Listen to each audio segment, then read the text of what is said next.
Sound check कर लीजिएगा जी। आज के लेक्चर का आगाज करते हैं। सबसे पहले प्रीवियस लेक्चर में से कोई क्वेश्चन पूछना चाहते हो तो पूछ लीजिए जी। कंडीशन आपने लिमिटेड बाय क्रेडिट एक साल में बंदा छोड़ी तो केवल कंडीशन लिमिटेड बाय शेयर को ही अप्लाई होती है। जो हमने लिमिटेड बाय गारंटी में स्टडी किया था कि अगर कोई एक मेंबर रिज़ाइन कर दे तो वो उसके एक साल बाद तक के लिए भी लायबल हो सकता है। क्या ये वाली कंडीशन सिर्फ लिमिटेड बाय गारंटी के लिए है या लिमिटेड बाय शेयर के लिए भी है? तो आंसर ये है कि सिर्फ लिमिटेड बाय गारंटी के लिए है, लिमिटेड बाय शेयर में ये केस नहीं। यानी अगर एक बंदे ने आज एक शेयर बेच दिए तो अब वो अगले दिन चाहे कंपनी बैंकरप्ट हो जाए वो लायबल नहीं होगा, वो फिर अगला बंदा लायबल होगा जी। जी बिल्कुल लिखा हुआ है कि कंपनी लिमिटेड बाय गारंटी मे और may not have share capital. देखिए नॉर्मली जो लिमिटेड बाय गारंटी कंपनीज होती है नॉर्मली उनका शेयर कैपिटल नहीं होता नॉर्मली, लेकिन लॉ ने इजाजत दी है हो भी सकता है। अगर कंपनी लिमिटेड बाय गारंटी का शेयर कैपिटल है तो ऐसी कंपनी में मेंबर्स की लायबिलिटी क्या होगी? अब इसमें दोनों तरह से लायबिलिटी हो जाएगी मेंबर्स की, यानी वो भी जो उन्होंने गारंटी वाली भी और शेयर वाली भी हो जाएगी अगर अनपेड अमाउंट है तो। कुछ अमाउंट जो स्टार्ट में चाहिए उसमें कुछ अमाउंट ये शेयर से गैदर करेंगे और कुछ अमाउंट की गारंटी दे देंगे। हाँ जी बिल्कुल, इस सिचुएशन में हो सकता है जब बिजनेस स्टार्ट हो तो कुछ अमाउंट शेयर्स के जरिए से कलेक्ट कर ले और बाकी गारंटी अमाउंट दे दे। शेयर कैपिटल वाली इसमें टोटल अमाउंट शेयर से पहले गैदर करेंगे फिर बिजनेस स्टार्ट होगा। जी बिल्कुल, और जब शेयर कैपिटल वाली अमाउंट होगी वो पहले जो है वो इशू करेंगे शेयर, वो फुली पेड होंगे अगर अभी शेयर इशू कर रहे हैं, और उससे वो अपना बिजनेस स्टार्ट कर लेंगे। और कोई क्वेश्चन? वन बाय वन जी।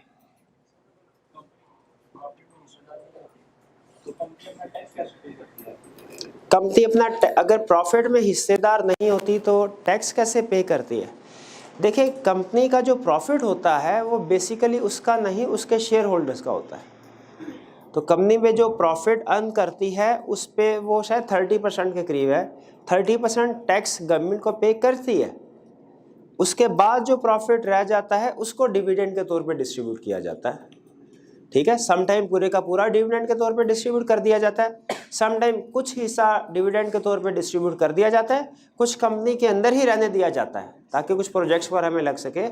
उस प्रॉफिट के वो हिस्सा जो कि शेयर होल्डर्स को डिस्ट्रीब्यूट कर दिया जाता है उसे कहते हैं डिविडेंड, और वो हिस्सा जो कंपनी के अंदर ही रहने दिया जाता है उसे कहते हैं रिजर्व्स। ठीक है, हाँ जी, लॉ में रिजर्व्स कहते हैं, बाकी काउंटिंग में आप पढ़ते होंगे और भी नाम है, रिटेन्ड अर्निंग्स भी है, एक्यूमुलेटेड प्रॉफिट्स भी है। जी जी पूछिए।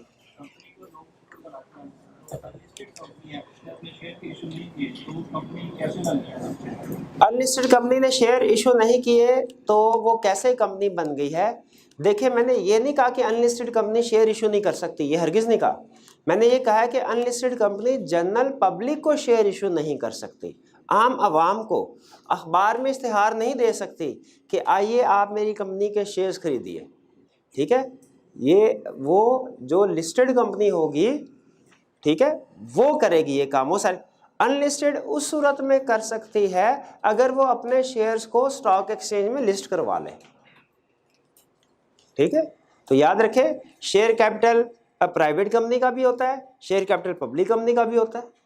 ठीक है, पब्लिक कंपनी और प्राइवेट कंपनी में बेसिक डिफरेंस क्या है कि जो पब्लिक कंपनी है वो जनरल पब्लिक से पैसे इकट्ठे कर सकती है, प्राइवेट कंपनी जनरल पब्लिक से पैसे इकट्ठे नहीं कर सकती। लिस्टेड और अनलिस्टेड में फर्क क्या है? अनलिस्टेड के पास ऑप्शन है लेकिन उसने अभी उसको यूज नहीं किया, लिस्टेड के पास ऑप्शन भी है और वो यूज भी कर चुकी है। ठीक है, तो अनलिस्टेड का भी शेयर कैपिटल होता है, लेकिन फर्क सिर्फ यह है कि उसने जनरल पब्लिक से इकट्ठा नहीं किया होगा, वो आपस में कुछ लोगों ने इकट्ठा कर लिया होगा। ठीक, लेकिन याद रखें आपस में फ्रेंड एंड फैमिली से प्राइवेट कंपनी ने भी इकट्ठा किया है, फ्रेंड एंड फैमिली से अनलिस्टेड पब्लिक कंपनी ने भी इकट्ठा किया, लेकिन फिर भी दोनों में फर्क है कि अनलिस्टेड चाहे तो जरूरत पड़ने पे जनरल पब्लिक से पैसे इकट्ठे कर सकती है, प्राइवेट तो वो भी नहीं कर सकती, प्राइवेट तो कभी भी नहीं कर सकती ना, अनलिस्टेड कर सकती है लेकिन अभी उसने जनरल पब्लिक से पैसे इकट्ठे किए नहीं होते। क्लियर? क्वेश्चन का आंसर मिल गया जी? एक मिनट है, यहाँ से क्वेश्चन जी। जो कंपनी लिमिटेड बाय गारंटी होती है, आपने कहा वो जब बैंक के पास आएगी तो फिर उसको वो एज अ गारंटी बताएंगे कि जब ये होगी तो बैंक को तो इस चीज़ से कंसर्न नहीं है कि कंपनी बैंक रफ्त हो या जो भी, उसने तो अपना इंटरेस्ट भी वापस लेना है और जो अमाउंट लेके वो भी, और इस केस में उसने एससीसीपी को मेन बताना है ना, मतलब एज अ गारंटी कि मैं लिमिटेड बाय गारंटी रजिस्टर। हाँ जी, अगर एक company limited by guarantee registered होती है तो बैंक से अगर वो लोन लेती है, बैंक को तो इस चीज़ से गर्ज है कि मुझे मेरा लोन और इंटरेस्ट वापस मिल जाए। तो क्या कंपनी के लिए बैंक को बताना ज़रूरी होता है कि हम लिमिटेड बाय गारंटी है और किस किस बंदे ने क्या क्या गारंटी की अमाउंट एग्री की हुई है? क्या कि सिर्फ एससीसीपी को बता देना काफ़ी है? देखिए, एससीसीपी को तो बताना ही बताना है, उसके पास तो रजिस्ट्रेशन करवानी है हमने, उसको तो हर 100% बताएंगे। बैंक को भी बताना ज़रूरी होता है, वो इसलिए कि बैंक को पता हो कि टोटल कितनी गारंटी दी गई है, कहीं ऐसा ना हो कि गारंटी कम हो और वो लोन ज़्यादा दे दे। तो बैंक अपना हिसाब किताब रखता है, जैसे अगर टोटल सबकी गारंटी मिला के 100 मिलियन बन रही है तो बैंक को 50, 60, 70 मिलियन के करीब का लोन दे देगा, ताकि बाद में कंपनी डिफॉल्ट करे तो इंटरेस्ट वगैरह ऐड ऑन करके फिर भी वो सिक्योर रहे। तो बैंक को भी बताना ज़रूरी होता है, इसलिए याद रखें, बैंक के पास जब कभी कोई कंपनी लोन लेने के लिए जाती है, बैंक सबसे पहले ये कहता है भाई मेमोरेंडम ऑफ एसोसिएशन और आर्टिकल्स ऑफ एसोसिएशन लेके आओ, ताकि मैं आप देख लूँ कि आपका जो कॉन्स्टिट्यूशनल डॉक्यूमेंट्स है वो क्या कहते हैं। उनको देख के फिर बैंक डिसाइड करता है लोन देने का नहीं। जी, इस चीज़ का भी समझ नहीं आ रहा कि जब कंपनी रजिस्ट्रेशन कराने जा रही है और वहाँ पे वो उसके पास शेयर कैपिटल नहीं है, ना ही उसने भी शेयर्स इशू किए हैं, बस उसको अमाउंट पता है कि मेरे पास मतलब मैंने इतनी अमाउंट ओवर तो खर्चा कौन करेगा? मतलब अब जैसे अनलिस्टेड या लिस्टेड के केस में भी उसने लिस्टेड नहीं कराया तो उसने शेयर्स इकट्ठे ही नहीं किए। ठीक है, ठीक ठीक है, ठीक है। सुन, उनका क्वेश्चन ये है कि कंपनी जब कंपनी रजिस्ट्रेशन के लिए जाते हैं उस वक्त कंपनी अभी बनी ही नहीं, ठीक है, कंपनी बनी नहीं तो शेयर भी इशू नहीं होंगे। कंपनी नहीं तो शेयर किस चीज़ के, शेयर इशू नहीं होंगे तो कंपनी के पास 1 रुपया भी नहीं होगा। तो जो रजिस्ट्रेशन का खर्चा पानी होगा वो कौन अदा करेगा? ठीक है, अच्छा एक चीज़ यहाँ पे सुन ले, वैसे मैंने कंसेप्ट इनकॉर्पोरेशन ऑफ कंपनी आखिरी लर्निंग ऑब्जेक्टिव हमारा उसमें बताना था, लेकिन आपने क्वेश्चन पूछा तो भी शेयर कर रहा हूँ। जो एक होता है कंपनी के मेंबर्स या शेयर होल्डर जो मालिक है, एक लफ्ज़ होता है हमारे नाम में से कहते हैं प्रमोटर्स। प्रमोटर्स वो लोग होते हैं जो कंपनी स्टार्ट करते हैं, रजिस्ट्रेशन करने के लिए नेसेसरी स्टेप्स लेते हैं। तो उस वक्त कंपनी जाहिर है बनी नहीं, पैसे ही नहीं है, प्रमोटर्स अपनी जेब से पैसे अदा करते हैं, ठीक है, अपनी जेब से वकील से मिलते हैं, डॉक्यूमेंट्स प्रिपेयर कराते हैं, एससीसीपी के पास जाते हैं, उधर एक ऑफिसर होता है रजिस्ट्रार, उसको फीस जमा करवाते हैं, डॉक्यूमेंट्स जमा करवाते हैं, वो फिर रजिस्टर करता है। इसमें जितने भी खर्चे होते हैं प्रमोटर अपनी जेब से अदा करते हैं, लेकिन बाद में वो कंपनी से वापस ले सकते हैं, बाद में वो पैसे कंपनी से वापस ले सकते हैं कि जब कंपनी शेयर इशू करेगी उससे जो पैसे आएंगे तो जो शुरू के खर्चे वगैरह हुए होंगे वो रीपे हो जाएंगे उनको। मेरा क्वेश्चन ये था कि अभी तो शेयर कैपिटल उसके पास है ही नहीं, तो इसके जो ये वाली स्टेज है यहाँ पे लिमिटेड बाय गारंटी और लिमिटेड बाय शेयर में फिर क्या डिफरेंस है? नहीं, देखिए जब तक कंपनी रजिस्टर्ड नहीं ना हुई तो वो कंपनी है ही नहीं, दुनिया में वो एग्जिस्ट ही नहीं करती। तो ये सवाल ही पैदा नहीं होता कि उस स्टेज पे वो लिमिटेड बाय शेयर्स होगी कि लिमिटेड बाय गारंटी होगी, वो है ही नहीं, है ही नहीं। कंपनी उस दिन बनती है जिस दिन वो एक सर्टिफिकेट होता है, सर्टिफिकेट ऑफ इनकॉर्पोरेशन, वो हमें एससीसीपी का जो ऑफिसर होता है रजिस्ट्रार वो इशू करता है, उस दिन से आगे कहानी चलती है कंपनी की जिंदगी। जी, वो अभी सारे मैंने क्वेश्चन करवाने हैं, इसके अलावा क्वेश्चंस के अलावा कोई क्वेश्चन? ऐसा हो सकता है कि कोई कंपनी सेपरेट एंटिटी हो लेकिन वो टाइप के मुताबिक ना हो। सेपरेट एंटिटी, हाँ बिल्कुल हो सकता है, शाबाश, अच्छा क्वेश्चन उन्होंने। क्या ऐसा पॉसिबल है कि कोई कंपनी, कोई ऑर्गेनाइजेशन उसका सेपरेट लीगल स्टेटस हो और वह कंपनीज एक्ट के मुताबिक रजिस्टर्ड ना हो? बिल्कुल पॉसिबल, बल्कि इससे मैं आपको वो कंसेप्ट ही समझा देता हूँ। मैं समझाना था लेकिन अच्छा कि आपने क्वेश्चन पूछ लिया, मेरे लिए आसानी हो गई। हमारा एक कंसेप्ट है body corporate. Body corporate, body corporate का मतलब, body means organisation, corporate means जिसका सेपरेट लीगल स्टेटस हो। एक टर्म है बॉडी कॉर्पोरेट, ऐसी ऑर्गेनाइजेशन जिनका सेपरेट लीगल स्टेटस हो। इसमें तीन, ये एक जेनेरिक टर्म है, जनरल कॉम्प्रिहेंसिव टर्म है। इसमें तीन तरह की ऑर्गेनाइजेशंस आती हैं बॉडी कॉर्पोरेट में। ऐसी ऑर्गेनाइजेशन जो कि रजिस्टर्ड हैं under companies act. Body corporate का मतलब आपने जब कभी आए ना, आपने जहन में लेके आना है separate legal status, separate legal status. Exam में लिखना नहीं, लेकिन जहन में ये कंसेप्ट बनाना है। बॉडी कॉर्पोरेट का मतलब सेपरेट लीगल स्टेटस। इसमें तीन तरह की ऑर्गेनाइजेशन शामिल है। वो जो कंपनीज एक्ट में रजिस्टर्ड है,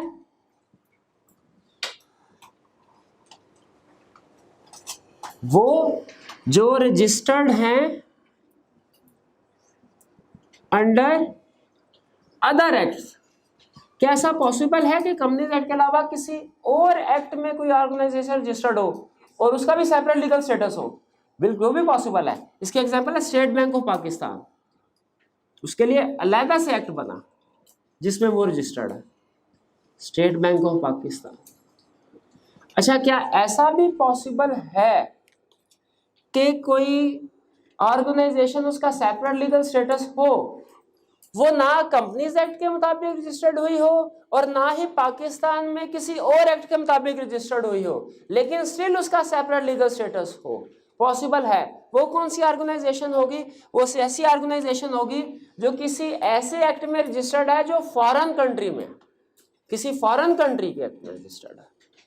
ठीक है, तो रजिस्टर्ड, हर वो ऑर्गेनाइजेशन जो रजिस्टर्ड है under foreign law, foreign country law, दूसरे मुल्क के कानून के मुताबिक रजिस्टर्ड है।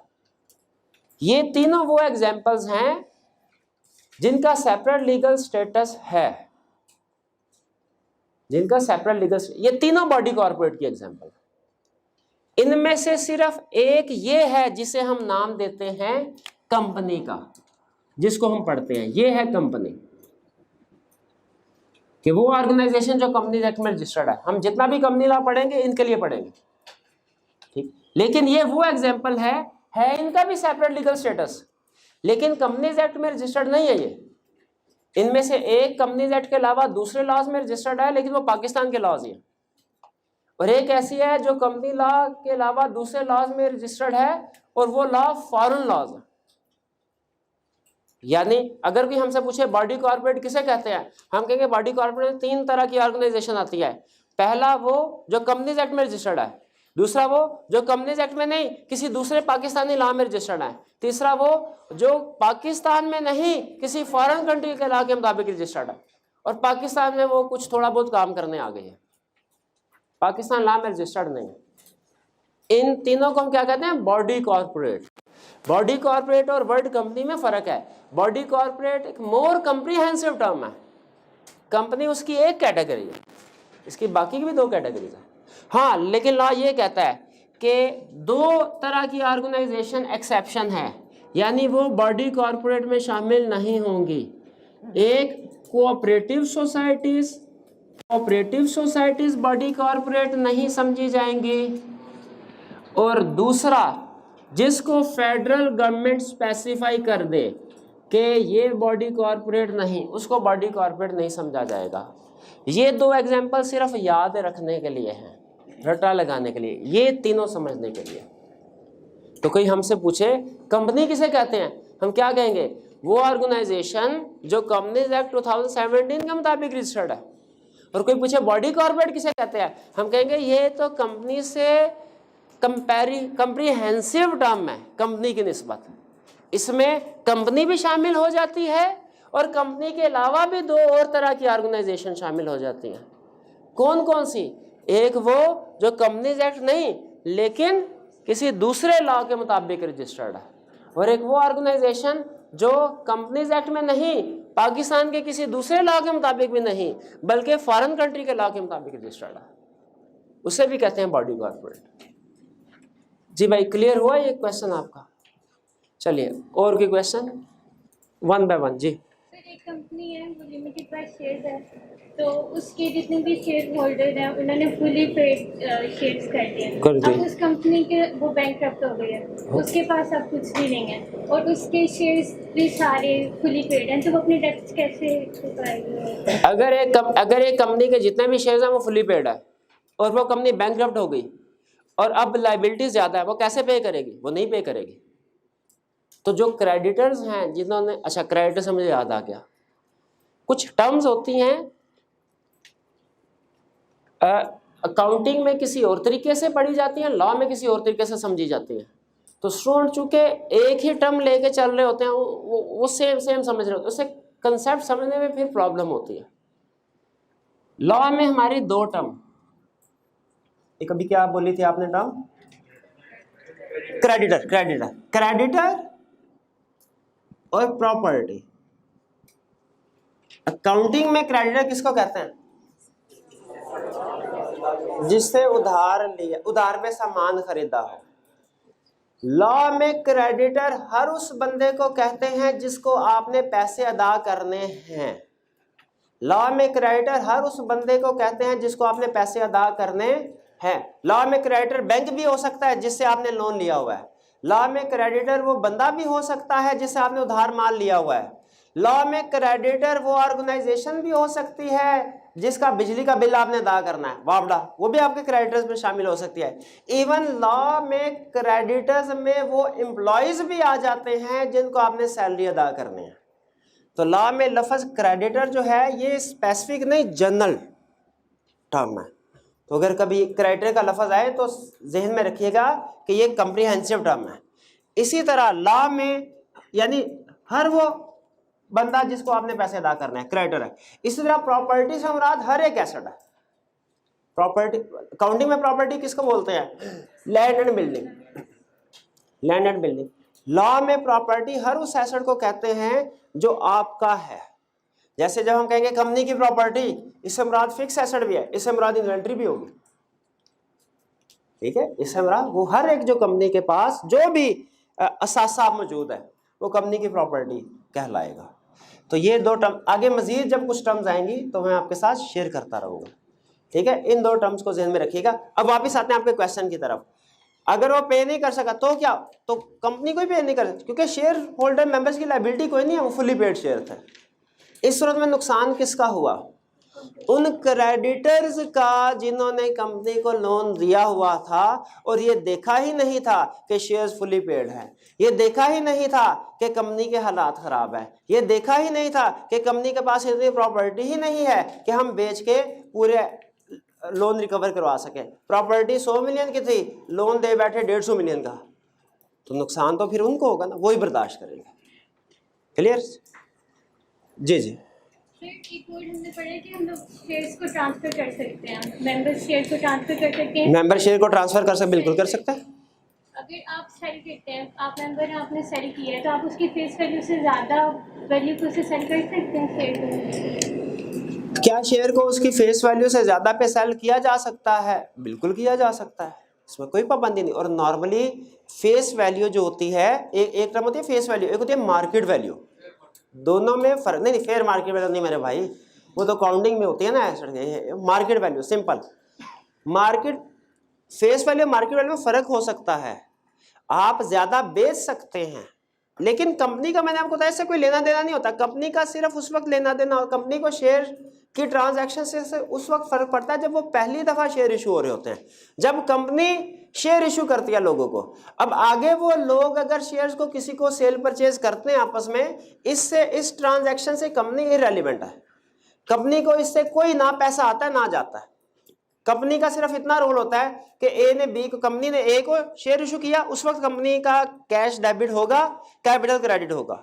लेकिन जब ए ने आगे बी को किया, बी ने आगे सी को किया, कंपनी को इससे फर्क नहीं पड़ेगा। फर्क सिर्फ ये होगा, ए और बी में जब सेल परचेज होगी तो दोनों कंपनी के पास आके कहेंगे, सर आपने जो रजिस्टर बनाया हुआ ना जिसमें आपके शेयर होल्डर के नाम है, उसमें मेरा नाम काट के बी का लिख दें। कंपनी कहेगी अच्छा ये एप्लीकेशन दो, अभी लो। सिर्फ इतना फर्क पड़ता है, वरना शेयर फेस वैल्यू से ज़्यादा सेल परचेज होते हैं। स्टॉक एक्सचेंज में ये होता है, वो डेली बेस पे, जिस तरह डॉलर की या गोल्ड की प्राइसेस अप डाउन होती है ना, शेयर की प्राइसेस भी अप डाउन होती है, वो हर घंटे मिनटों के बाद चेंज होते हैं। तो वो सेल पर, लेकिन कंपनी का उससे कोई लेना देना नहीं होता। और कोई क्वेश्चन?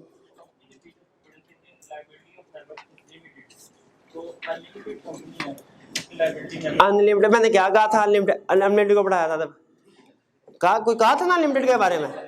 नहीं सोचना, छोड़ दे छोड़ दे। और कोई क्वेश्चन है तो पूछिए जी। एक मिनट सर, 10 लाख का शेयर था, हमने पार्टली पे किया उसे 5 लाख का। ठीक, 5 लाख रहता है 5 से 6 कर ले ताकि पता चल जाए 4 और 6 में फर्क हो जाए। तो सर जी दरमियान में जब हमने साल बाद किस्त पे करनी है, लेकिन 6 माह बाद प्रॉफिट आया, तो प्रॉफिट फेस वैल्यू के हिसाब से डिवाइड होगा या 6 लाख की रेशो से डिवाइड होगा? देखिए पाकिस्तान में ज्यादातर जो अब कंपनी शेयर इशू करते हैं वो फुली पेड ही होती है, तो फुली पेड के हिसाब से कैलकुलेशन करते हैं। लेकिन अगर जब डिविडेंड वो अनाउंस करते हैं तो डेफिनेटली ये हिसाब रखते हैं कि पार्टली पेड कितने हैं, फुली पेड कितने हैं। दोनों को एक बराबर शेयर तो ही ना मिलने चाहिए, वरना तो हर बंदा कहेगा यार लाख रुपए का शेयर है ना, मुझे लाख रुपए का एक शेयर ना दो, 1-1 रुपए करके लाख शेयर दे दो। वो तो सर वो ऐसे नहीं करेंगे, वो उस हिसाब से एडजस्टमेंट कर लेते हैं, जितना पेड अप कैपिटल हो उस लिहाज से डिविडेंड दिया जाता है। सर जब गारंटी देते हैं बैंक को कि ये मेंबर इतने पे करेगा, वो उसकी शेयर्स की रेशो के हिसाब से जिसने जितने शेयर लिए होते हैं उस हिसाब से देते हैं? नहीं, जब गारंटी दी जाती है उसमें तो नॉर्मली शेयर कैपिटल होता ही नहीं है। हाँ, जब गारंटी दी जाए लिमिटेड बाय गारंटी के केस में नॉर्मली शेयर कैपिटल नहीं होता। तो सर जी बाइंडिंग आपके बाद अगर कोई पैसे बच जाएं सारे हाँ। लोन पे करने के बाद, तो वो शेयर के रेशो के हिसाब से होंगे या गारंटी के रेशो? नहीं, वो आपस में उनकी अपनी सेटलमेंट होगी कि क्या करना है। असल में जो कंपनी लिमिटेड बाय गारंटी होती है ना, नॉर्मली वो नॉट फॉर प्रॉफिट ऑर्गेनाइजेशन होती है, तो उनके पैसे बचते कम ही है। लेकिन अगर बचे तो वो आपस में डिसाइड कर लेंगे, नॉर्मली वो इक्वली डिस्ट्रीब्यूट कर लेते हैं। और कोई क्वेश्चन? जी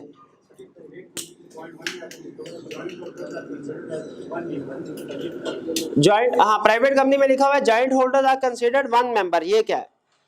छोटी सी एग्जांपल देता हूँ, शायद आपने भी अपनी लाइफ में ऑब्जर्व किया हो। बाज़ औक़ात एक वालिद होते हैं, उनके 2 बच्चे हैं, वो क्या करते हैं, एक प्रॉपर्टी है फॉर एग्जांपल 10 कनाल की, उन्होंने बांट दिया दोनों बच्चों में। एक तरीका बांटने का क्या है, दोनों का 5-5 कनाल करो, दोनों को अलग-अलग दे दो। इस सूरत में उस प्रॉपर्टी के 2 हिस्से होंगे और दोनों को मिल जाएगा अपना अलग-अलग। एक दूसरा तरीका भी है लीगली, क्या, प्रॉपर्टी एक ही रहने दे, जॉइंट प्रॉपर्टी, दोनों को उनका जॉइंट ओनर बना दे। इसका मतलब क्या होगा, इसका मतलब है उस पूरी प्रॉपर्टी के 1-1 फुट के ऊपर दोनों हकदार हैं। ये ऐसे भी, इसे कहते हैं जॉइंट ओनरशिप। आपने शायद कुछ तरह की ट्रांजैक्शन देखी हो। इसमें अगर उस प्रॉपर्टी को बेचना होता है ना, तो दोनों की रजामंदी शामिल होती है। जैसे इसी तरह बैंक, जॉइंट बैंक अकाउंट का भी कंसेप्ट होता है कि एक तो ऑप्शन ये है ना कि आपके पास 10 लाख है, 2 भाई हैं, 5 लाख एक अकाउंट में डाल दें, 5 लाख एक अकाउंट में डाल दें। दूसरा तरीका क्या है, दोनों का जॉइंट अकाउंट बनाए, उसमें 10 लाख डाल दें।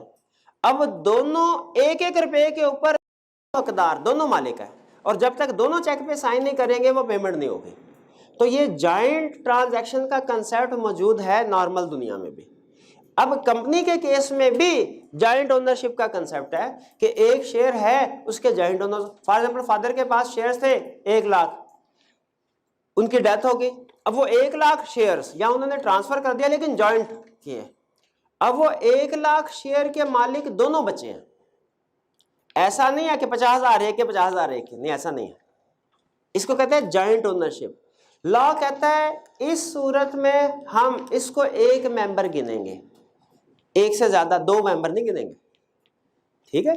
यानी जो गिनती होगी ना हमारी 50 वाली, उसमें जो जॉइंट ओनर्स होंगे उनको एक ही।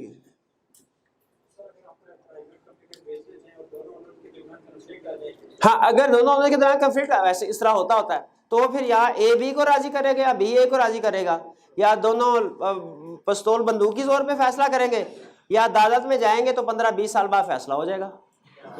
वो उनकी आपस की अंडरस्टैंडिंग है। और कोई क्वेश्चन? वो हमारे कंपनी लॉ के स्कोप से बाहर है जी। रिडीमेबल कैपिटल, रिडीम का मतलब होता है रिटर्नेबल, जो रिटर्न हो सके, ठीक है। कैपिटल कैसे रिटर्न हो सकता है? नहीं, कंसेप्ट ये मैं बताता हूं। असल में पाकिस्तान में आपको पता है कंपनी शेयर इशू करती है, कैपिटल कैसे इकट्ठा करती है, शेयर इशू करके, वो है कैपिटल। जो शेयर लेता है वो कंपनी का बन जाता है मालिक। लेकिन समटाइम्स कंपनी को जब पैसों की जरूरत होती है तो शेयर होल्डर कहते हैं यार पैसे तो इकट्ठे होने चाहिए, लेकिन जिस बंदे से हम पैसे इकट्ठे करें ना उसको कंपनी का मालिक ना बनाए। तो ऑप्शन क्या होते हैं इनके पास? लोन ले ले, बैंक से लोन ले लेते हैं। बैंक से लोन लिए, एक टाइम आता है बैंक भी कहता है बस मैं इससे ज्यादा लोन नहीं दे सकता, कहता है अच्छा पैसों की और जरूरत है, अब क्या करें? शेयर होल्डर के पास भी पैसे नहीं है, बैंक ने भी लोन अब खत्म कर दिया देना, अब क्या करें? जनरल पब्लिक से पैसे इकट्ठे करते हैं। लेकिन जनरल पब्लिक को हमने ओनर नहीं बनाना मजीद, तो क्या करें? जनरल पब्लिक से लोन लें। जब किसी कंपनी ने जनरल पब्लिक से लोन लेना होता है ना तो ऑप्शन होती है, ऑप्शन होती है, उस ऑप्शन को कहते हैं डिबेंचर्स। डिबेंचर वो ऑपरेट शेयर्स की तरह ही होते हैं, शेयर की तरह पर्चियां बनी होती है, फेस वैल्यू होती है, प्रोसीजर सारा शेयर्स की तरह होता है। लेकिन फर्क ये होता है कि उसके ऊपर फिक्स इंटरेस्ट मिलता है। उसके ऊपर क्या मिलता है? फिक्स इंटरेस्ट, ठीक है। और शेयर्स के ऊपर डिविडेंड मिलता है, प्रॉफिट। जब कंपनी ने डिबेंचर इशू करने शुरू किए, पैसे तो कंपनी को इकट्ठे हो गए, लेकिन हमारे कुछ लोगों ने शोर मचा दिया। उन्होंने कहा ये आप पाकिस्तान इस्लामी मुल्क है, इसमें आप सूद को प्रमोट कर रहे हैं, ये तो सूद है, ये तो हराम है। अब लोगों ने भी जब देखा उन्होंने कहा वाकई ये तो सूद है, ये तो हराम है। उन्होंने कहा नहीं हमने, अब कंपनी अखबार में इश्तिहार दे रही है डिबेंचर ले लो, डिबेंचर ले लो, कहते हैं नहीं हराम है, हमने नहीं लेना। उन्होंने बैठ के सोचा रेगुलेटर के साथ कि भाई ये क्या चक्कर है, पैसे चाहिए, अब कंपनी में इन्वेस्टमेंट नहीं हो रही, ओवरऑल इकोनॉमी जो है वो थोड़ा ज़रा स्लो डाउन हो गई है, क्या करें? उन्होंने कहा मसला ही कोई नहीं है, जिस तरह हमने बैंक वालों ने किया है उसी तरह आप भी कर ले। बैंक वालों ने क्या किया है? उन्होंने इंटरेस्ट को इंटरेस्ट नहीं प्रॉफिट का नाम दे दिया। आप भी इस तरह करें क्या? हाँ, डिबेंचर्स को डिबेंचर्स का नहीं रिडीमेबल कैपिटल का नाम दे दें। भैया आपने बिल्कुल सही सोचा, कैपिटल रिडीम हो वापस हो असूल ही नहीं बनता, वो कैपिटल तो होता है जो ओनर बन जाता है। तो उन्होंने सिर्फ एक समझ लीजिए क्या अफीम की गोली देने के लिए डिबेंचर का नाम चेंज करके रिडीमेबल कर, क्योंकि डिबेंचर जो होते हैं ना लोन, वो 2, 4, 5 साल बाद वापस करना होता है। शेयर कैपिटल वापस नहीं करना होता कंपनी ने जब तक चल रही है, वाइंड अप होगी तभी कोई पैसा बचा तो वापस मिलेगा, ठीक है। लेकिन अब उन्होंने पैसे भी इकट्ठे करने थे और वो इंटरेस्ट वाली चीज भी मना कर दी, तो उन्होंने कहा कि यार नाम दे दिया रिडीमेबल कैपिटल, और इस पे जो क्वार्टरली या हाफ ईयरली फिक्स्ड पैसे अदा करते थे उन्हें कह दिया प्रॉफिट, ठीक है। तो असल में तो वो प्रॉफिट नहीं है, नाम प्रॉफिट है, असल में तो रिडीमेबल कैपिटल नहीं है, डिबेंचर, ठीक है। तो उसे रिडीमेबल कैपिटल कहते हैं, या बाज का एक और नाम भी यूज करते हैं प्रेफरेंस शेयर्स का, प्रेफरेंस शेयर का, वो भी यही चीज है तकरीबन। जब भी कोई कंपनी आपको एसएससी पे रजिस्टर्ड करती है तो ये जरूरी है पहले वो अपना पैसे शो करें शेयर। देखिए रजिस्ट्रेशन के जितने भी क्वेश्चंस हैं वो हम इंशाल्लाह रजिस्ट्रेशन वाले लर्निंग ऑब्जेक्टिव में करेंगे। चलिए अब आते हैं हम आज के लेक्चर की तरफ। आज स्टडी करते हैं, लिख लीजिए अगर कोई क्वेश्चन है, क्योंकि वरना आज का फिर टॉपिक रह जाएगा, वो इंशाल्लाह कल आंसर कर देता हूँ मैं, ठीक है। आज जैसे मैं जुम्मा है ना, उस वजह से थोड़ा सा 10 मिनट का मार्जिन हो। हाँ जी, टाइप्स ऑफ कंपनीज हम पढ़ रहे थे। टाइप्स ऑफ कंपनीज में हमने पढ़ा types on the basis of status. Status की बेस पे कितनी कंपनीज हैं? 2, private company, public company. Private company कौन सी होती है? 3 रिस्ट्रिक्शन। क्या है 3 रिस्ट्रिक्शन प्राइवेट कंपनी की? ओहो बस यही नहीं पढ़ के आया, ला काउंटिंग भी पढ़ा था, इकोनॉमिक्स भी पढ़ा था, लॉ ही नहीं पढ़ा, सर ने मेरे से पूछ लिया, ये सोच रहे हैं ना। ये भैया बताए 3 पॉइंट्स कौन से हैं प्राइवेट कंपनी के? एक तो होती है प्राइवेट और दूसरी प्राइवेट वो है जो अच्छा 10 सफ़े इस तरह की कहानियां लिखते रहेंगे ना, नंबर नहीं देगा वो, जब तक 3 कंडीशन नहीं बताएंगे। नंबर मिलेंगे कंडीशन के, कहानी के नहीं मिलेंगे। जी भाई। Maximum number of members. Limits the number of members to 50, restricts right to transfer its share, prohibits invitation to general public to subscribe for shares and debenture। यह है प्राइवेट कंपनी। 2 टाइप्स, अगर एक ही ओनर है, अगर एक से ज्यादा तो। स्टूडेंट ने क्वेश्चन पूछा सर सोल प्रोप्राइटरशिप में और सिंगल मेंबर कंपनी में क्या फर्क है? सोल प्रोप्राइटरशिप को अगर अंडर कंपनीज एक्ट रजिस्टर करवा ले वो सिंगल मेंबर कंपनी बन जाएगी, और कोई फर्क नहीं है, ठीक है। और other than single member public company जो प्राइवेट नहीं है, दो टाइप्स, लिस्टेड, अनलिस्टेड। लिस्टेड कौन सी है? अनलिस्टेड जो शेयर इशू कर सकती है जनरल पब्लिक को, किए नहीं। लिस्टेड जो कर चुकी है। अच्छा, जब शेयर इशू कर चुकी है तो उसके शेयर कहाँ पे रजिस्टर्ड होते हैं, कहाँ पे सेल पर गए? स्टॉक, पाकिस्तान स्टॉक एक्सचेंज में, ठीक। On the basis of liabilities कितनी कंपनी है, कौन कौन सी? Limited by share, limited by guarantee, unlimited. Limited by share में लायबिलिटी कितनी होती है? Unpaid amount of shares held by that. Limited by guarantee में कितनी है? Amount agreed to contribute to the assets of company in time of winding up. Unlimited, इसके लिए unlimited है। अब अदर टाइप्स की तरफ आते हैं। अदर टाइप्स में एक तो टाइप है association not for profit. Association not for profit नाम से जाहिर है कि ये नॉट फॉर प्रॉफिट ऑर्गेनाइजेशन। अच्छा, पहले मुझे बताइए कोई नॉट फॉर प्रॉफिट ऑर्गेनाइजेशन की एग्जांपल दे सकते हैं आप? एक, हाँ, एदी, बिल्कुल ठीक है, एदी वेलफेयर, चल बिल्कुल, वो नॉट फॉर प्रॉफिट ऑर्गेनाइजेशन। अच्छा, उन्हें अपने ऑपरेशंस के लिए, चलाने के लिए पैसों की जरूरत पड़ती होगी। फर्ज कीजिए कभी अगर लोगों की डोनेशन कम हो गई तो हो सकता है कि वो लोन लेने के लिए बैंक के पास जाएं। अब बैंक के पास जब जाएंगे ना तो उन्हें एक खतरा होगा, बैंक से लोन तो ले ले, लेकिन जाहिर है नॉट फॉर प्रॉफिट ऑर्गेनाइजेशन है, खर्चा होना ही होना है। बाद में भी डोनेशन ना आए तो हम अगर वेलफेयर लोन वापस ना कर सके तो वो तो मुझे अपनी जेब से देने पड़ जाएंगे, और वो जो घर है वो भी बिक जाएगा। तो वो सोचे, ये इनके लिए एक थोड़ा सा डिस्टर्बिंग फैक्टर होगा। लॉ ने फिर उनके लिए एक सहूलत निकाली। उन्होंने कहा अगर आप एसोसिएशन नॉट फॉर प्रॉफिट है ना तो आप अपने आप को कंपनी के तौर पे रजिस्टर करवा सकते हैं। हमने आपको खुसूसी आपके लिए खुसूसी कानून बनाया गया है। अपने आप को एसोसिएट नॉट फॉर प्रॉफिट को कंपनी के तौर पे रजिस्टर करवा लें। इससे दो फायदे होंगे। पहला फायदा ये होगा कि आपका सेपरेट लीगल स्टेटस हो जाएगा। अगर एसोसिएशन आपकी पैसे वापस ना भी कर सकी तो मसला कोई नहीं, आपको कम से कम नहीं देने पड़ेंगे। और दूसरा फायदा ये होगा कि नॉर्मल रूल ये है कि हर कंपनी ने अपने नाम के एंड पे लफ्ज लगाना है लिमिटेड। हर कंपनी ने अपने नाम के एंड पे लफ्ज लगाना है लिमिटेड, सिवाय दो कंपनीज के। बता सकते हैं किन दो कंपनीज ने? एक अनलिमिटेड ने, क्योंकि है ही अनलिमिटेड, और दूसरा एसोसिएशन नॉट फॉर प्रॉफिट। इन्होंने वर्ड लिमिटेड नहीं लगाना, बाकी हर एक ने वर्ड लिमिटेड लगाना है।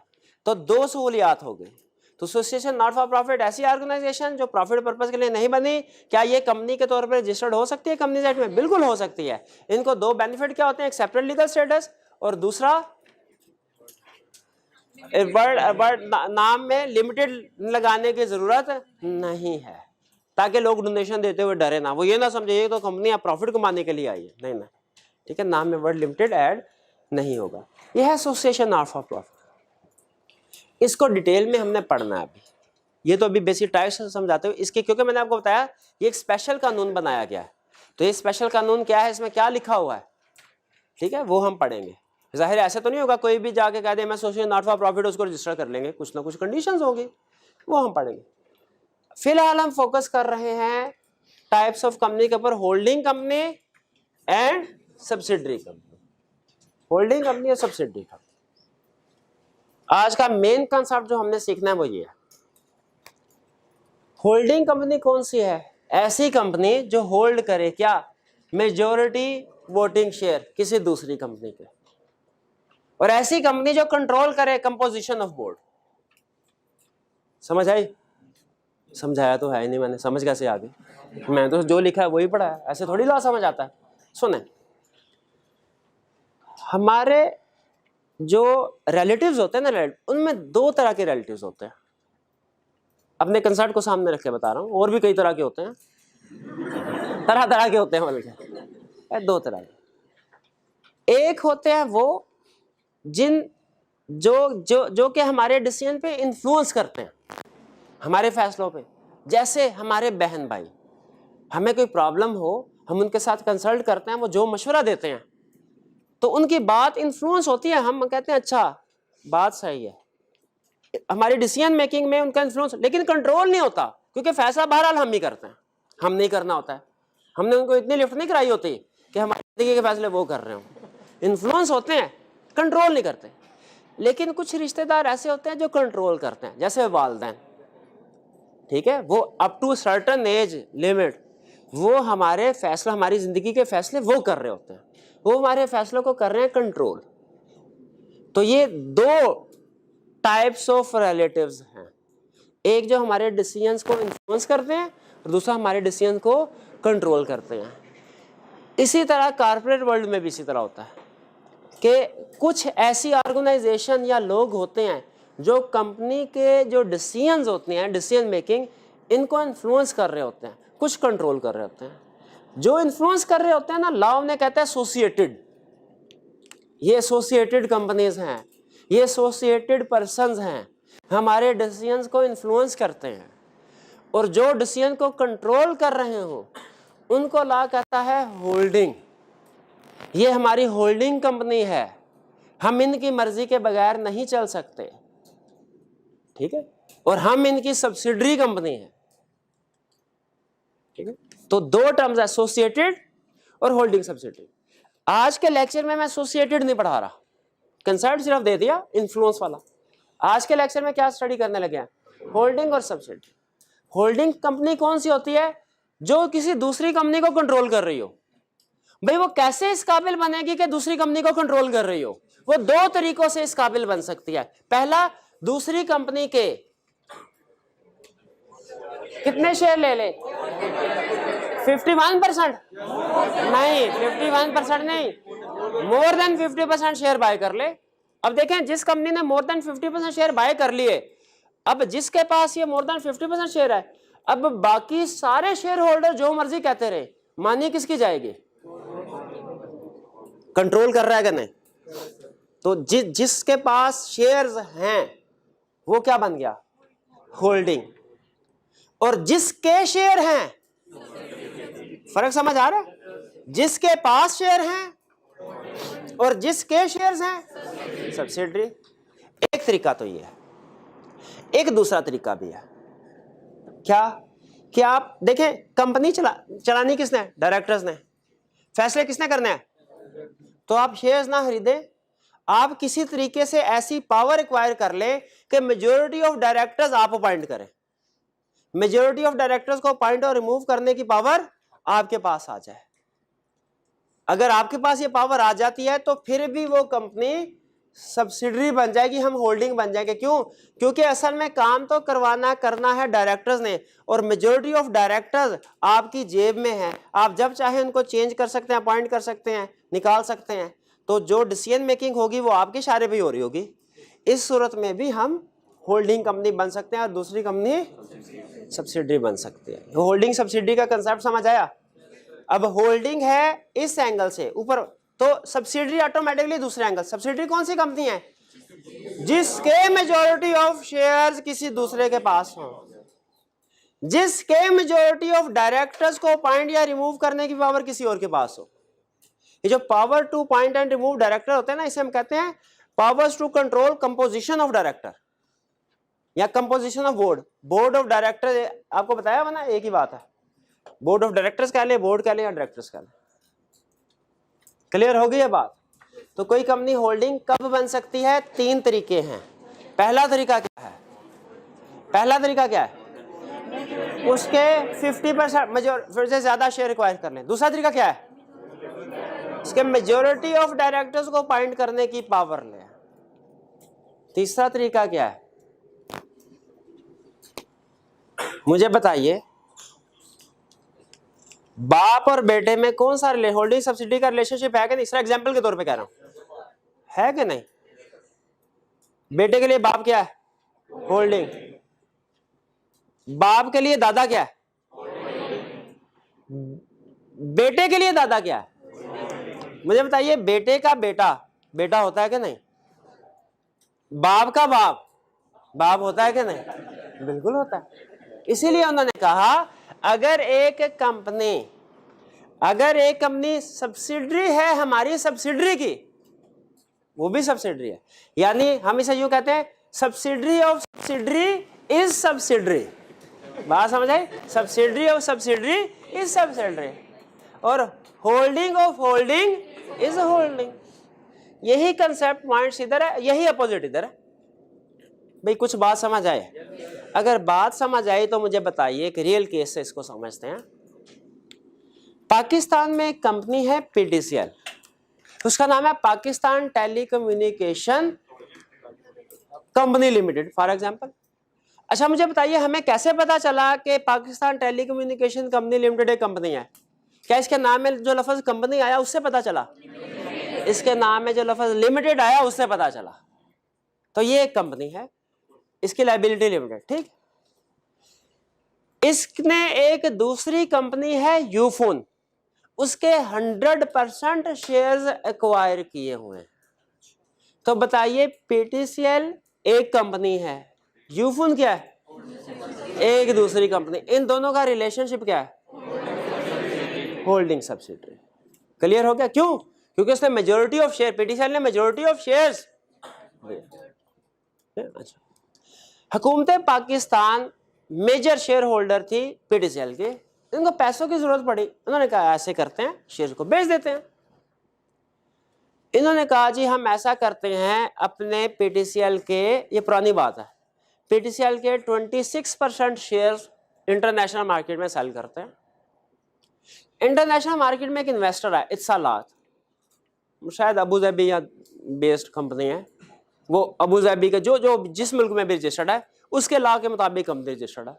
उन्होंने कहा जी हम खरीदते हैं। गवर्नमेंट ने कहा ठीक है लाए पैसे, ये 26% शेयर लाए। उन्होंने कहा नहीं नहीं नहीं नहीं सर, हम मल्टीनेशनल कंपनी है, आपका जो कल्चर है ना, हमने काम करने का पूछा लोगों से तरीका, वो बड़ा ही फारिग है। आपके लाइनमैन जो है वो अपने आप में नवाब होते हैं, तो हम तो पूरे का पूरा सिस्टम चेंज करेंगे जब हम इतने मिलियंस ऑफ डॉलर की इन्वेस्टमेंट करेंगे। इतनी बड़ी कंपनी के 26% शेयर खरीदना कोई छोटी इन्वेस्टमेंट थोड़ी थी। तो आप हमें ये एग्रीमेंट करें, पावर दे कि आपके मेजोरिटी ऑफ डायरेक्टर्स हम अपॉइंट करेंगे, ताकि हम जो डिसीजन करें उनको इम्प्लीमेंट भी करवा सकें। ये ना हो इन्वेस्टमेंट करके हम फंसे, हम कोई काम करना चाहें, आपके दूसरे लोग कहेंगे जी हमने नहीं करना ये, क्योंकि पॉलिटिकल कल्चर है आपका। गवर्नमेंट को पैसों की जरूरत थी, हालांकि शर्त थोड़ी अजीब सी। गवर्नमेंट ने पहले हाथ पैर मारे, उन्होंने कहा नहीं नहीं सर असूल की बात करें ना, जितने % शेयर उतने % डायरेक्टर। उन्होंने कहा असूल की ऐसी तैसी पैसे चाहिए तो बताओ, वरना हम इन्वेस्टमेंट नहीं करें, हम फंसेंगे नहीं इधर। गवर्नमेंट ने कहा चले ठीक है, 26% एग्रीमेंट हो गया। गवर्नमेंट 26% सेल करेगी और बदले में इसके साथ मेजॉरिटी ऑफ डायरेक्टर्स अपॉइंट करने की पावर होगी इत्सालात के पास। एग्रीमेंट हो गया। अब मुझे बताइए इत्सालात और पीटीसीएल में क्या रिलेशनशिप है? होल्डिंग सब्सिडरी कैसे 26% है, मेजॉरिटी ऑफ शेयर थोड़े। हाँ, मेजॉरिटी ऑफ डायरेक्टर्स अपॉइंट करने की वजह से इत्सालात और पीटीसीएल में कौन सा रिलेशनशिप हो गया? Holding subsidiary. अगली बात मुझे बताइए इत्सालात और यूफोन में कौन सा रिलेशनशिप है? क्यों? इत्सालात की डायरेक्ट इन्वेस्टमेंट तो कोई भी नहीं है यूफोन में। हाँ भाई, सब्सिडरी की सब्सिडरी है, होल्डिंग सब्सिडरी का रिलेशनशिप। अच्छा मुझे बताइए पाकिस्तान में इत्सालात जो है ये कौन सी टाइप ऑफ कंपनी है? हाँ शाबाश, बॉडी कॉर्पोरेट। वैसे होल्डिंग में भी है होती है, लेकिन जो इसका स्टेटस पाकिस्तान में हम बोलते हैं इसको बॉडी कॉर्पोरेट। क्यों? क्योंकि ये पाकिस्तान में कंपनीज एक्ट के मुताबिक रजिस्टर्ड नहीं है। कंपनीज एक्ट क्या किसी भी और लॉ के मुताबिक रजिस्टर्ड नहीं है, लेकिन फॉरेन कंपनी में, फॉरेन लॉज में रजिस्टर्ड है, फॉरेन कंट्री में। और पाकिस्तान में कुछ ऑपरेशंस करने के लिए शायद उन्होंने ब्रांच वगैरह ओपन की हुई है, तो पाकिस्तान के लॉ के मुताबिक हम उसे कंपनी नहीं कहेंगे, क्या कहेंगे? Body corporate. तो ये क्लियर हो गया कंसेप्ट। बॉडी कॉर्पोरेट किसे कहते हैं? 3 पॉइंट यही में रखने हैं, 2 एक्सेप्शन। बॉडी कॉर्पोरेट में 3 पॉइंट और 2 एक्सेप्शन। फिर उसके बाद होल्डिंग सब्सिडरी के 3 पॉइंट, और उसी तरह पब्लिक और प्राइवेट के भी 3 पॉइंट। ये की कंसेप्ट्स हैं जो अभी तक हमने पढ़े हैं, इनको आपने साथ साथ रिवाइज याद करते रहना, रिवाइज करते रहना है। आए जरा पास्ट पेपर के क्वेश्चन प्रैक्टिस करते हैं।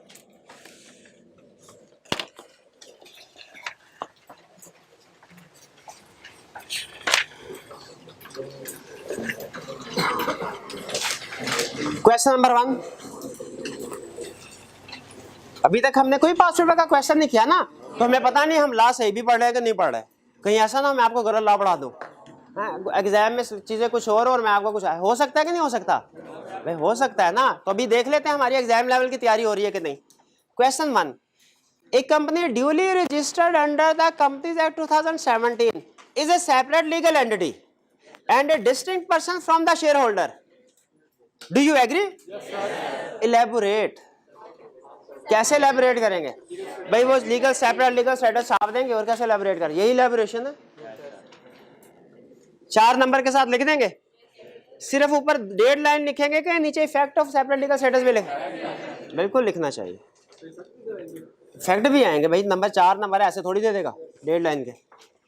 Question 2, right note on perpetual succession, copy paste छापा। हाँ बिल्कुल, मैं वो रट्टा आपका, ये आपके बाएं हाथ का कमाल है, इसमें मुझे टेंशन नहीं होती, टल गा लेते आप। Question 3, can a share holder of a company limited by share be held responsible to pay of the debts of the company and if so to what extent? क्या लायबल? हाँ बिल्कुल, हाँ हो सकता है up to unpaid amount of share held by him. Clear हो गया? अच्छा, ये तो थे रिप्रोडक्शन के क्वेश्चन।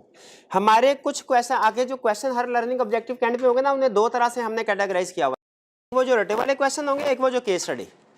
ठीक है, एग्जाम में दोनों आते हैं आपको पता है, और लेकिन ज्यादातर केस स्टडी वीक होता है पोर्शन, इसलिए हम केस स्टडी के ऊपर ज्यादा फोकस करेंगे, लेकिन साथ में वो क्वेश्चन की प्रैक्टिस दोनों की करेंगे, कंसेप्चुअल। लेकिन असल में जो आपका कंसेप्ट टेस्ट होगा वो केस स्टडी से होगा, केस स्टडी से होगा। क्वेश्चन नंबर 4, कह रहे mister A owns 100% shares of a company ABC SMC private limited. अब देखें, मैंने आपको बताया ना, हर कंपनी ने अपने नाम के एंड पे क्या लिखना है? Word.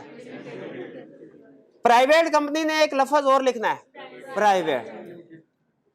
Guarantee limited, guarantee limited company ने भी एक लफ्ज और लिखना है, वो कौन सा? Guarantee limited. और सिंगल मेंबर कंपनी ने एक और लफ्ज लिखना है, एसएमसी प्राइवेट लिमिटेड। ठीक है, तो अगर प्राइवेट कंपनी है तो लिखेगी प्राइवेट लिमिटेड, पब्लिक कंपनी है तो क्या लिखेगी? पब्लिक लिमिटेड, वो सिर्फ लिमिटेड लिखेगी। पब्लिक लिमिटेड सिर्फ लिमिटेड लिखेगी नाम के एंड पे, प्राइवेट लिमिटेड क्या लिखेगी? Private limited. गारंटी लिमिटेड क्या लिखेगी? और सिंगल मेंबर कंपनी क्या लिखेगी? SMC private limited. तो देखें, वही बता रहा है ना नाम में, SMC private limited. The company goes into liquidation with assets amounting ₹8 million and liabilities amounting ₹10 million। Liquidation क्या होती है? वाइंड अप हो गई, बैंकरप्ट हो गई। अब एसेट है 8 के, लायबिलिटी 10 है, तो no problem, 2 million mister A pay करेगा। Is mister A personally liable to pay ₹2 million to creditors? क्यों? 100% है। हाँ, अच्छा, अब इसमें उसने क्या क्वेश्चन में बताया कि शेयर्स फुली पेड है कि पार्टली पेड? तो क्या करना चाहिए? शाबाश, दोनों कैसे बताएं? अगर शेयर फुली पेड है कोई पैसे नहीं देने, पार्टली पेड है, ठीक है जी। ये एकदम स्टूडेंट क्वेश्चन पूछ रहे थे, क्वेश्चन 3 में 4 मार्क्स हैं। ठीक है, तो सिर्फ तो इसमें हम लिमिटेड बाय शेयर की डेफिनेशन भी लिखेंगे, फिर उसके बाद उसको आंसर बताएंगे उसका। अच्छा, ये केस स्टडी सॉल्व कैसे होगी ये मैंने आपको बताना है, इसका तरीकाकार। ये चैप्टर जब कंप्लीट हो जाएगा ना, उसके बाद अभी आपने कंसेप्ट बिल्डिंग के ऊपर फोकस करना है। जब मुझे लगेगा कंसेप्ट सफिशिएंट हो गए, उसके बाद मैं आपको फिर केस स्टडी की तरफ लेके जाऊंगा।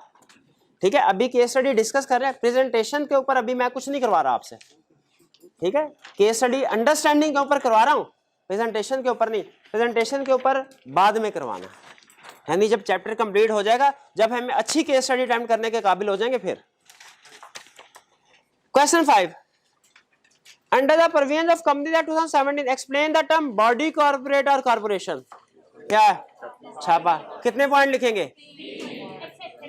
एक्सेप्शन किसने? मैंने लिखने हैं, एक्सेप्शन भी लिखने हैं, 5 लिखेंगे। 3 रूल है और नीचे एक्सेप्शन की हेडिंग देके 5। अच्छा, इसमें मुझे याद आ गया, छोटी सी करेक्शन थी। लर्निंग ऑब्जेक्टिव 2 में बॉडी कॉर्पोरेट की डेफिनेशन के नीचे टाइप्स ऑफ कंपनीज लिखा हुआ है, इसको काट के ना थोड़ा नीचे कर लें, क्योंकि वो एक्सेप्शन के ऊपर लिखा गया, हालांकि एक्सेप्शन के नीचे लिखा जाना था टाइप्स ऑफ कंपनी। हाँ जी, नीचे जहां लिखा हो ना following are different types of company, इससे ऊपर लिखा है टाइप्स ऑफ कंपनी। और इसी तरह पहला पेज जो है, इसकी तरतीब भी कुछ आगे पीछे है, इसको बहरहाल आपने शायद पढ़ा भी नहीं होगा, इसको इग्नोर करें। आपने इंडिविजुअल स्टेटस लायबिलिटी और टाइप किया यहाँ पे बहुत तरीके के ट्रांसफर हुआ है। कोई मसला नहीं। Question 6. Identify the situation in which a company shall be considered to be a subsidiary of another company under the Companies Act. अच्छा, ये डेफिनेशन होल्डिंग के पॉइंट ऑफ व्यू से बताएंगे कि सब्सिडरी से? देखिए पॉइंट सेम है, लेकिन अगर आपने गलती से इसे होल्डिंग के पॉइंट ऑफ व्यू से बता दिया 0 नंबर मिल जाएगा।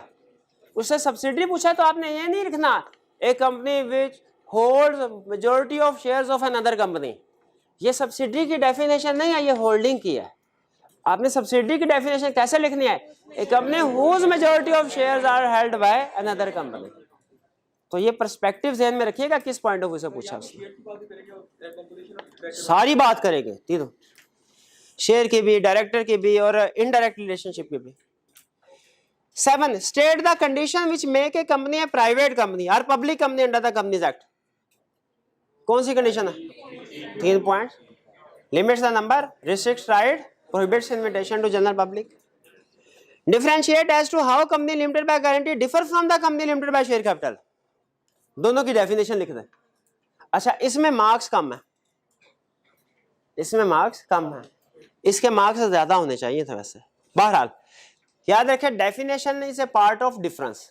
तो अगर दो चीजों में डिफरेंस पूछे और उसकी डेफिनेशन आप लिख देते हैं दोनों की, तो वो डिफरेंस ही समझा जाएगा, काउंट किया जाएगा।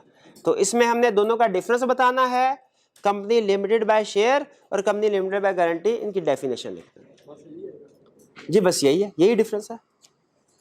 9. What category of companies can be formed under the Companies Act 2017? किस तरह की कंपनी फॉर्म की जा सकती है? ये छाप दे, सारा छाप दे।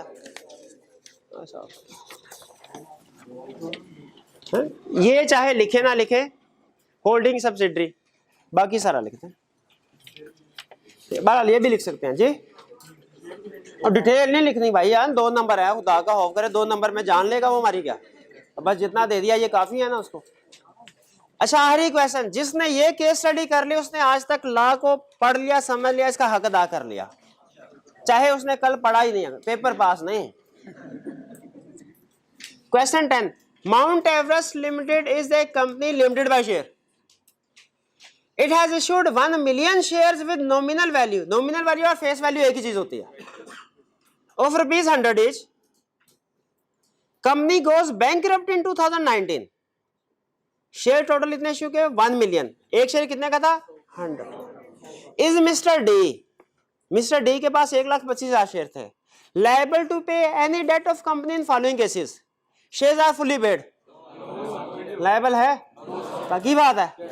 Shares are paid only for ₹80 per share, remaining amount is unpaid. तो कितने पे करने हैं इसने? 20 मल्टीप्लाई बाय 125,000 कितना बनता है? 2,50,000 बनता है कि 25 लाख बनता है? कितना बनता है? 2.5 मिलियन। तो कर देना भाई कैलकुलेशन, अंदाजे लगाए जाएंगे, गलत सही कैलकुलेशन नहीं करके देंगे। 2.5 मिलियन, हाँ 25 लाख, ये इतना था। क्लियर हो गया ये क्वेश्चन? चलिए आज का लेक्चर यहाँ पे ख़त्म करते हैं। अल्लाह हाफिज़।